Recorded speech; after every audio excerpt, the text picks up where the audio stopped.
नमस्कार विद्यार्थी मित्रों। आज हम धोरण 9 में हिंदी में 12वां चैप्टर रानी को आज हम देखेंगे। इससे पहले हमने 11वां चैप्टर देखा था। तो इसके बाद हम 12वां चैप्टर, जिसमें 11वें चैप्टर में आप लोगों को होमवर्क में दिया गया था अभ्यास व स्वाध्याय के सभी प्रश्न आप लोगों को अपनी फेयरबुक में से लिखना है। आपने लिखा ही होगा।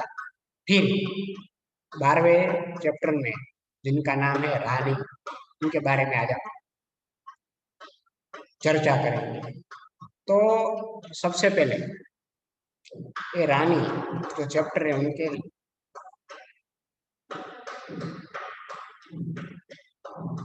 लेखिका के बारे में जान लेते हैं। इनका नाम है महादेवी वर्मा। इनकी लेखिका का नाम है महादेवी वर्मा। इनका जन्म सन 1907 में ईस्वी सन में हुआ था। इनका निधन सन 1927 में ईस्वी सन में हुआ था। तो ये जो महादेवी वर्मा है, पहले इनके बारे में थोड़ा हम जान लेते हैं।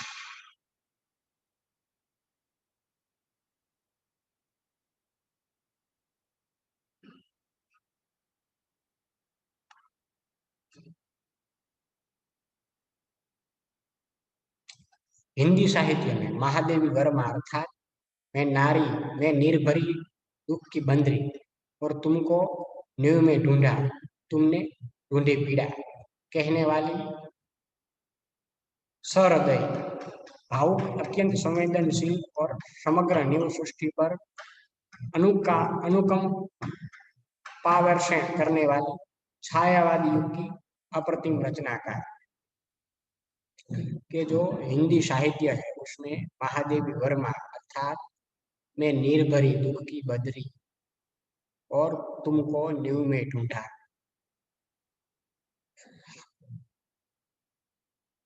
और तुमने ढूंढी पीड़ा कहने वाली एक सहृदय, भावुक और अत्यंत संवेदनशील और समग्र नींव सृष्टि पर अनुकंप पारवर्षण करने वाली छायावादी युग की अप्रतिम रचनाकार, इनका नाम है महादेवी वर्मा।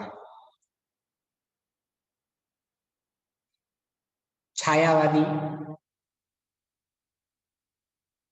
युग के 4 स्तंभ गिने जाते हैं: प्रसाद, पंत, महादेवी और निराला। ये जो महादेवी छायावादी, हम जब भी कोई छायावादी युग के 4 स्तंभ के बारे में बात करते हैं तो उसमें 4 स्तंभ आते हैं, इसमें प्रसाद, पंत, महादेवी और निराला, ऐसा छायावादी के 4 स्तंभ गिने जाते हैं। इनमें प्रसाद के साथ सदैव इतिहास बोध रहा, तो पंत प्रकृति के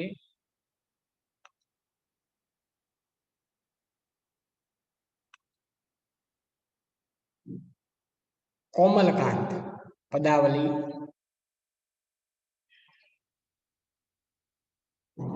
के रचनाकार के रूप में पहचाने गए। निराली अपनी ओजस्विता और रौद्रता के लिए, और महादेवी धीर गंभीर दर्द की दास्तान सुनने वाली कवियत्री के रूप में पहचानी गई। कि जो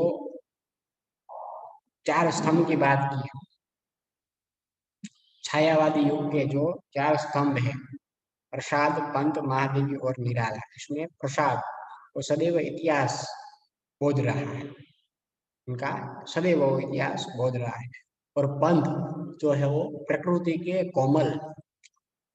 के कोमलकांत पदावली के रचनाकार के रूप में वो पहचाने गए। और निराला अपनी ओजस्विता और रौद्रता के लिए भी जाने जाते हैं। और महादेवी जो धीर गंभीर दर्द की दास्तान सुनने वाली एक कवयित्री के रूप में पहचाने गए। तो फर्रुखाबाद में उत्तर प्रदेश में जन्मी महादेवी सही अर्थ में एक विदुषी और प्रगल्भा नारी के रूप में समग्र जीवन जी गई। ये जो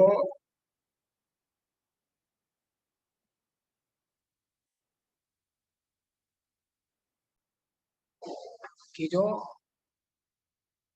फर्रुखाबाद यहाँ नाम बताया गया है, फर्रुखाबाद जो उत्तर प्रदेश में आया हुआ है, उसमें ये महादेवी वर्मा जो है का जन्म हुआ था। और वो सही अर्थ में एक विदुषी और प्रगल्भा नारी का नारी में नारी के रूप में वो समग्र जीवन जी गई।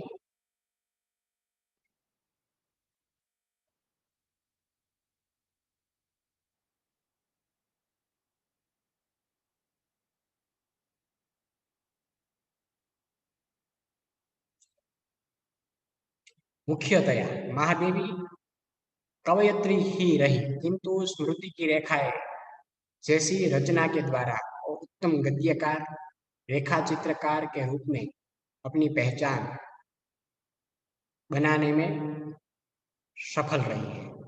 प्रयाग महिला विद्यापीठ की प्राचार्य और कुल गुरु के पद पर रहकर शिक्षा के क्षेत्र में आपने अनुपम योगदान दिया है। निहार, रश्मि, नीरजा, साध्य गीत, दीपशिखा, अतीत के चलचित्र और स्मृति की रेखाएं आदि आपकी बहुचर्चित एवं लोकप्रिय रचनाएं है। यहाँ उनकी रचना के बारे में बताया गया है कि वो मुख्यतया वो महादेवी कवयित्री ही रही है, और किंतु उनकी स्मृति रेखाएं जैसे रचना के द्वारा वो उत्तम गद्यकार और रेखा चित्रकार के रूप में भी अपनी पहचान बनाने में वो सफल रही है। प्रयाग महिला विद्यापीठ की प्राचार्य भी रह चुकी है और कुलगुरु के पद पर भी वो रहकर शिक्षा के क्षेत्र में भी उन्होंने अपना अपना अनुपम योगदान दिया है। निहार, रश्मि, नीरजा, साध्य गीत, दीपशिखा ऐसे अतीत के चलचित्र और श्रुति की रेखाएं आदि उसकी बहुचर्चित लोकप्रिय रचनाएं है। किसकी? महादेवी वर्मा। अब ये जो हम रानी पाठ पढ़ने वाले हैं, उनके बारे में थोड़ा पहले जान लेते हैं कि इनके बारे में क्या, इसमें क्या बताया गया है, तो किसका यहाँ वर्णन किया गया है रानी के, तो पहले हम देख लेते हैं। यहाँ रानी नामक एक घोड़ी उनके दो साथी निक्की और रोजी के साथ आई है, सम्मिलित है, जिसका बड़ा मार्मिक और भावुकतापूर्ण शैली में चित्र अंकित किया है। ऐसा लगता है कि यह नेवला, यह कुत्ती और यह घोड़ी हमारे सामने ही है। पशु, पंछी और निर्दोष भोले ऐसे प्राणियों के प्रति महादेवी का स्नेह और प्रेम छलकता नजर आया है।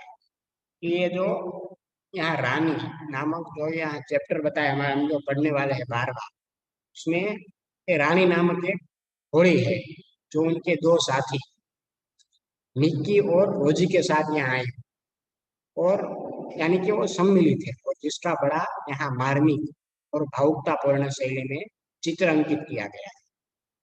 और ऐसा लग रहा है कि नेवला या कुत्ती और यह घोड़ी हमारे सामने ही है, और पशु पंछी और निर्दोष भोले ऐसे प्राणियों के प्रति महादेवी जी का जो स्नेह और प्रेम झलकता हुआ नजर यहाँ आता है, क्योंकि महादेवी वर्मा एक पशु पक्षियों में उसको गहरा लगाव था। उन्होंने उनसे संबंधित बड़े दिलचस्प और मार्मिक संस्मरण लिखे हैं। और जो यह प्रस्तुत संस्मरण है रानी, वो एक घोड़ी का ही है, वो मैं देखा। तो आज हम ये रानी जो हमने यहाँ जान लिया कि इसके अंदर ये रानी के अंदर क्या बताया है, क्या पढ़ने वाले हैं, तो अब हम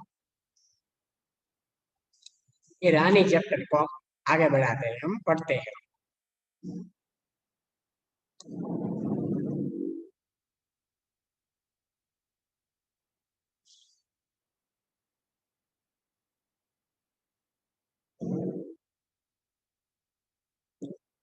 रियासत होने के कारण इंदौर में शानदार घोड़ों और सवारों का आधिक्य था। कि अपनी रियासत होने के कारण इंदौर में एक शानदार घोड़ों और सवारों का आधिक्य था। आधिक्य यानी कि अधिकता। तो वहाँ घोड़ों और सवारों वहाँ अधिकता थी। इसके अतिरिक्त हम अंग्रेजों के बच्चों को छोटे टट्टुओं या सफेद गधों जिसकी जाति के संबंध में रामा ने हमारा ज्ञानवर्धन किया था। पर घूमते देखते थे। रामा की कहानियों में तो राजा अपराधियों को गधे पर चढ़ाकर देश के निकाला देता था। यानी कि ये जो इसके अतिरिक्त जब कौन कह रही है महादेवी वर्मा के अतिरिक्त हम अंग्रेजों के बच्चों को छोटे छोटे टट्टुओं या सफेद गधों जिसकी जाति के संबंध में रामा ने हमारा ज्ञानवर्धन किया था।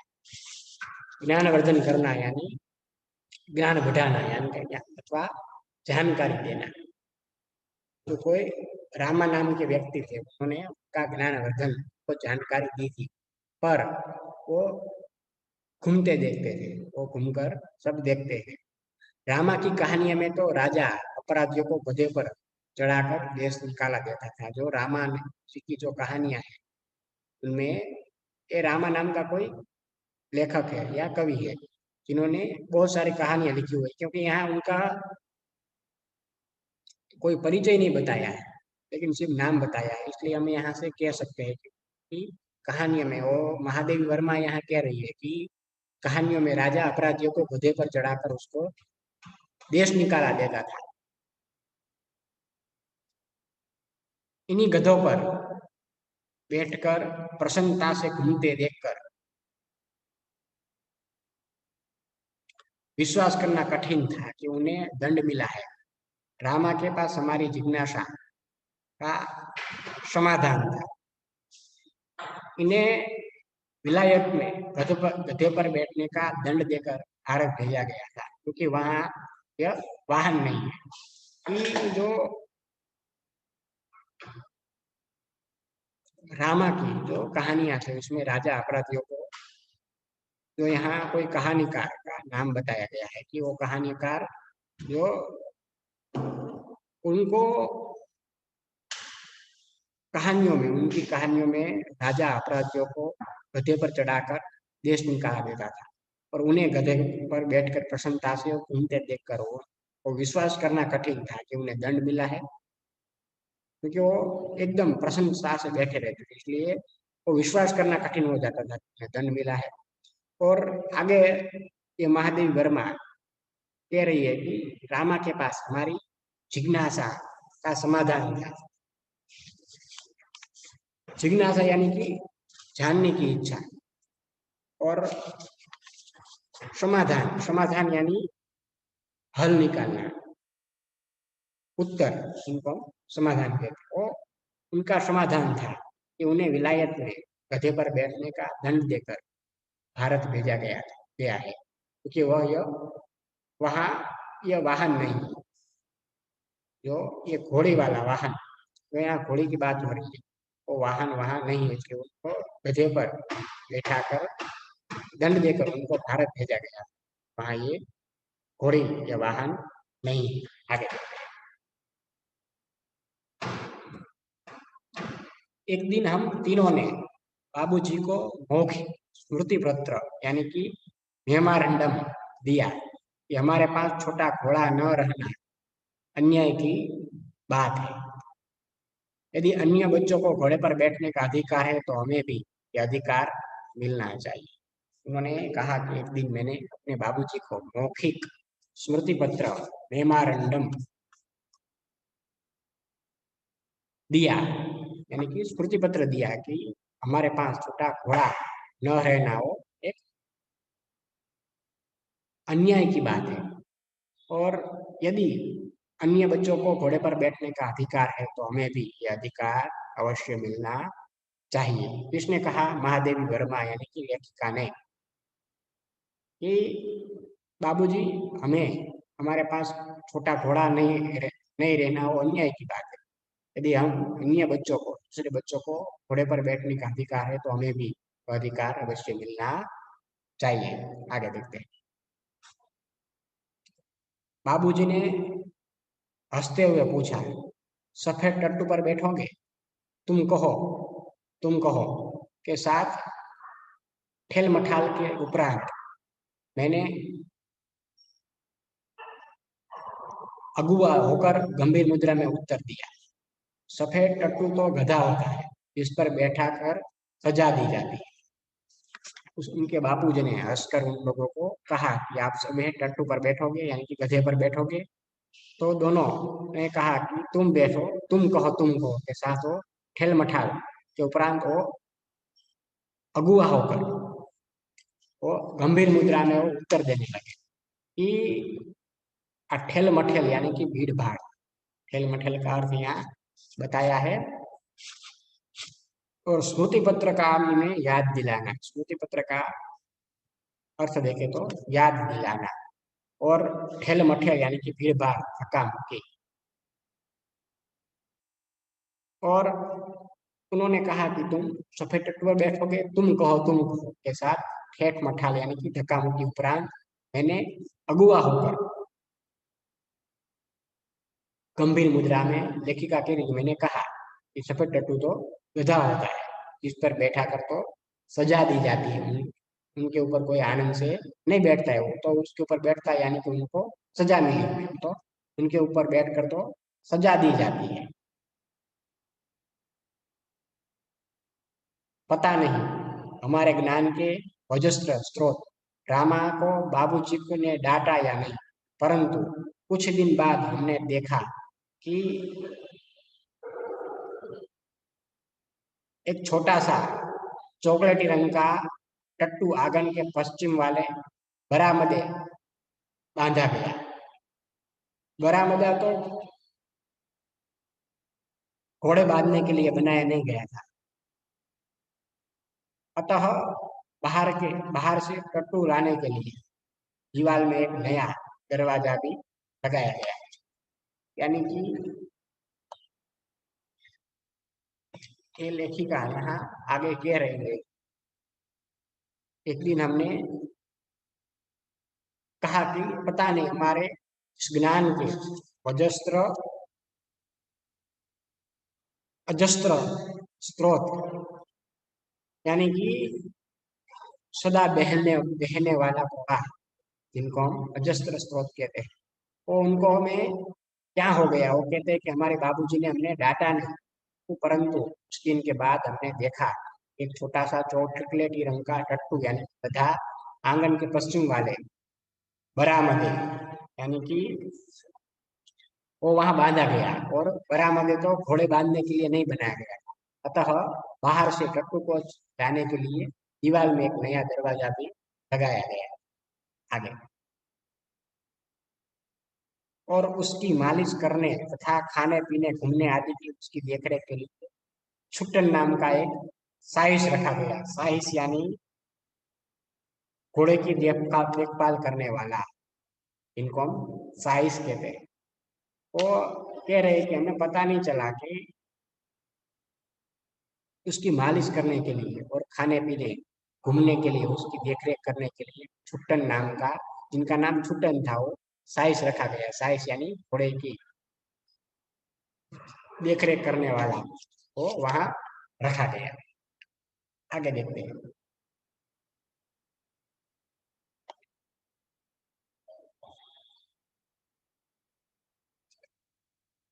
अब तो हम इस छोटे टट्टू के से बहुत प्रभावित और आतंकित हुए।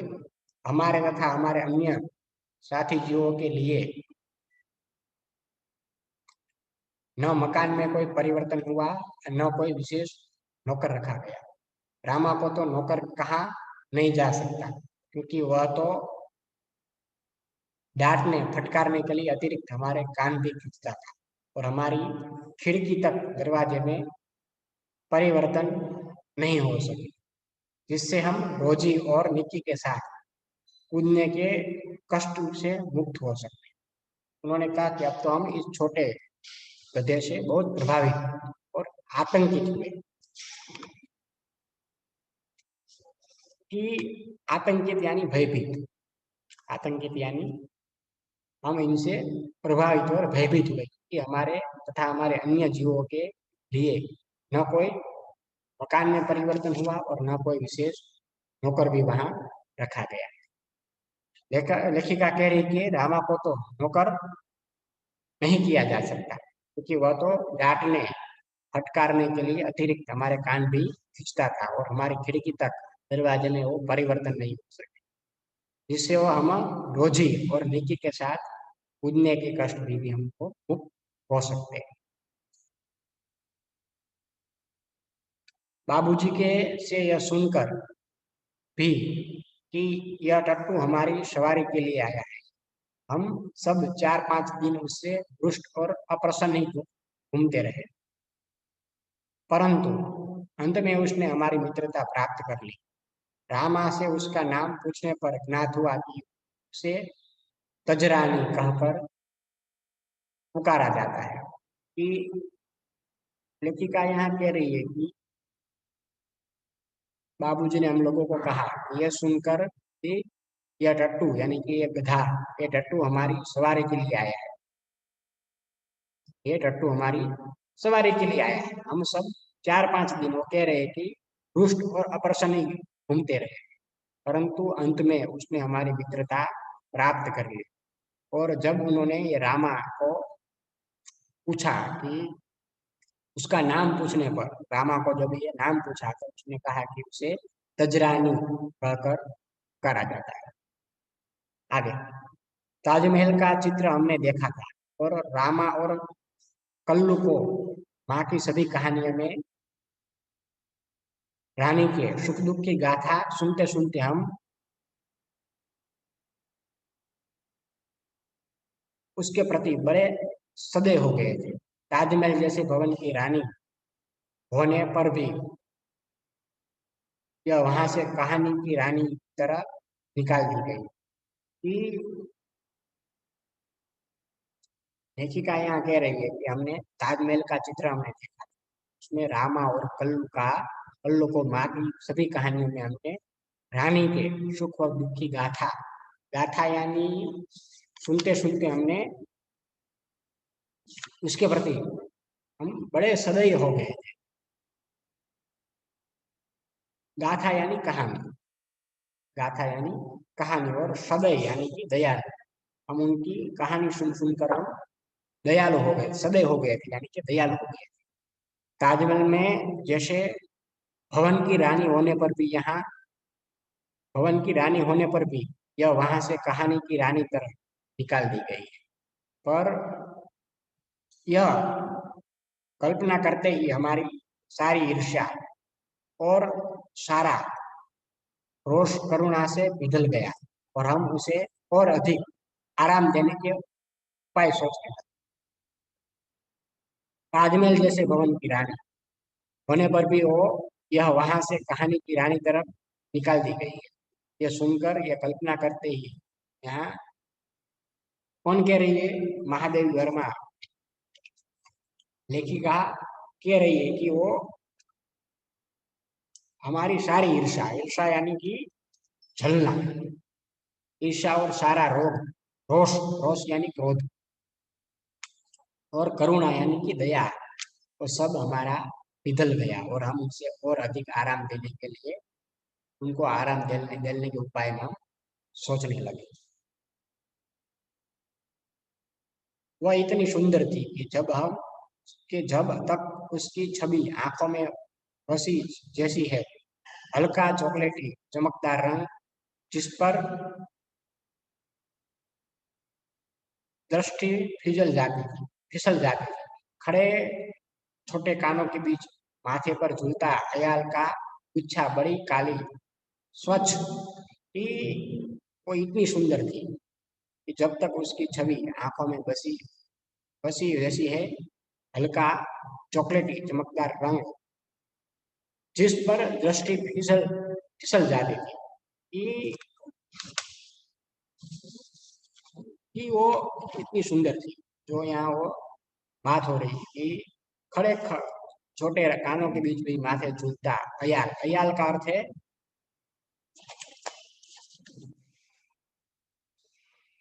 घोड़े के, जो घोड़ा होता है ना, अयाल उसको बोलते हैं हम। जो उनके गर्दन पर के बाल होते हैं उनको अयाल कहते हैं। वो घोड़े की गर्दन के बाल जिनको अयाल कहते हैं, वो गुच्छा और बड़ी काली स्वच्छ और पारदर्शी जैसी आंखें। ये उनकी जो आंखें थी,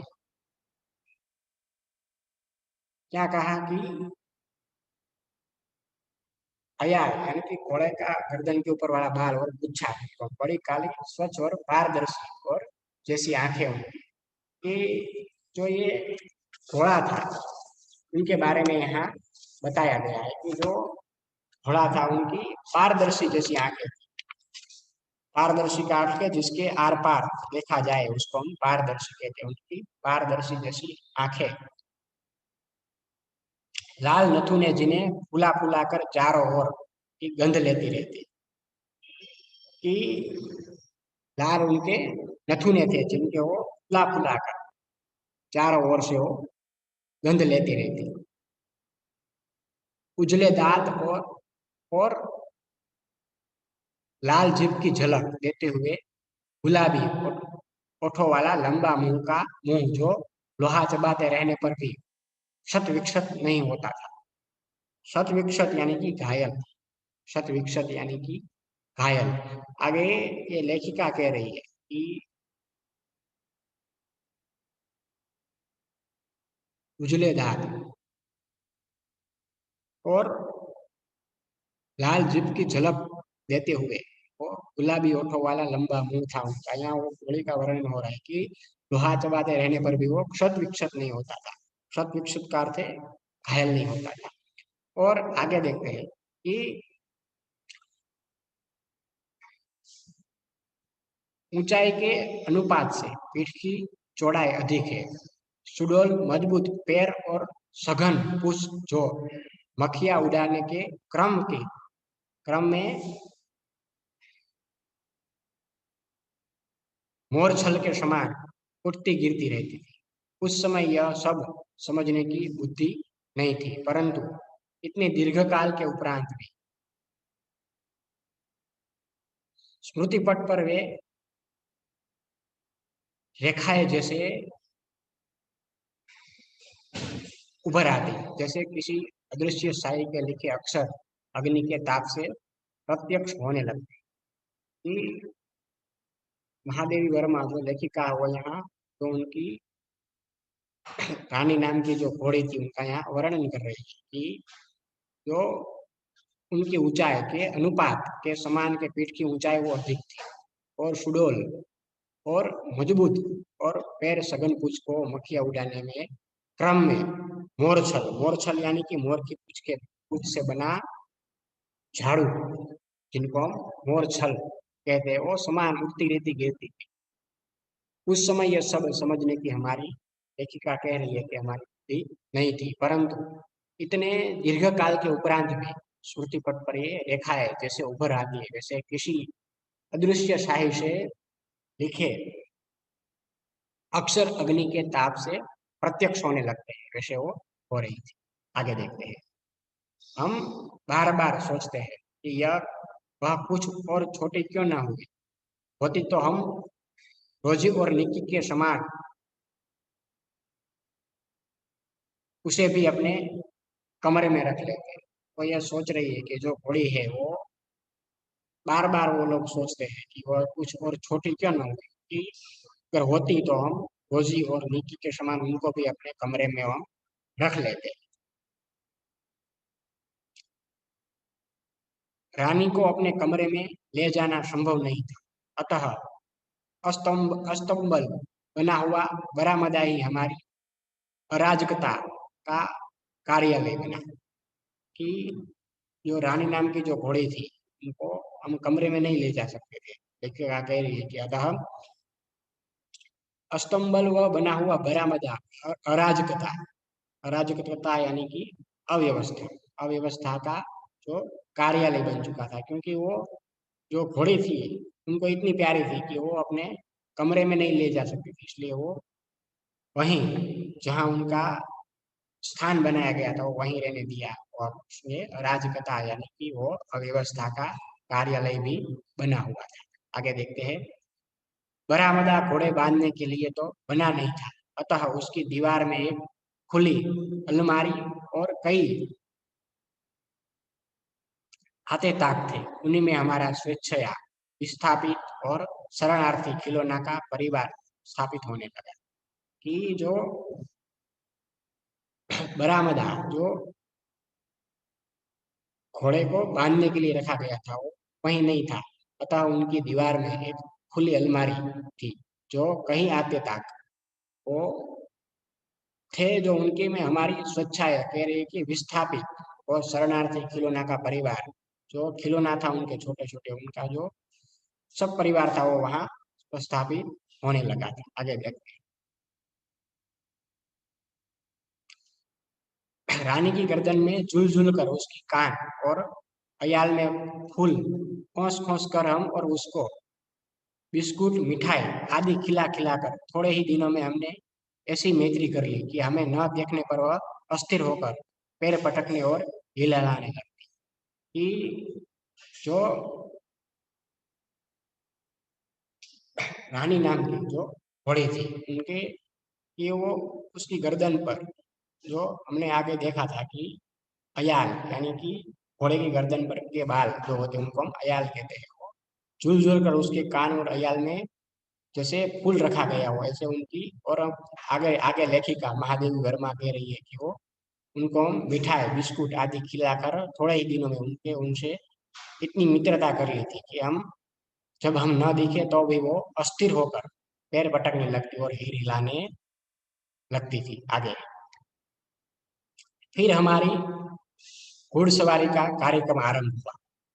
मेरे और बहन के लिए सामान्य छोटी पर सुंदर जीन खरीदी गई और भाई के लिए चमड़े के घेरे वाली ऐसी जीन बनवाई गई जिससे संतुलन खोने पर भी वो गिरने का भय नहीं था। कि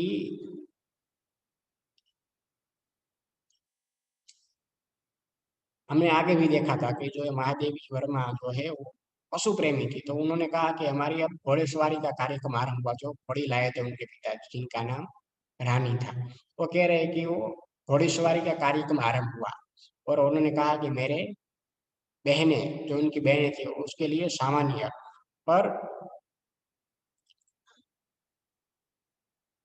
छोटी पर सुंदर जीन खरीदी गई और भाई के लिए चमड़े के घेरे वाले ऐसे जिन भी बनवाई गई जिसे संतुलन घोड़े के ऊपर बैठने के बाद संतुलन होने पर भी वो गिरने का कोई भय नहीं था। ऐसा वो, क्योंकि अब जो घोड़ी उनके आई हुई थी उनके घर पर, उनको बहुत दिन हो चुके थे, इसलिए अब उनको घोड़े सवारी उनके उनको पिताजी ने उनके पिताजी को ये रानी ने ये महादेवी वर्मा जी ने जब वो छोटी तब उन्होंने ये कहा था कि हम क्यों हम घोड़े क्यों नहीं रख सकते, तो इसलिए उनको उनके पिताजी उनके लिए लाए हुए थे। तो यहाँ कहा कि घोड़ेसवारी का जब कार्यक्रम आरंभ हुआ तो मेरे बहने और मेरे लिए सामान्य छोटी सी सुंदर जीन खरीदी गई और भाई के लिए चमड़े की घेरे वाली ऐसी जीन भी बनवाई गई जिससे संतुलन होने पर भी वो गिरने का कोई भय नहीं था।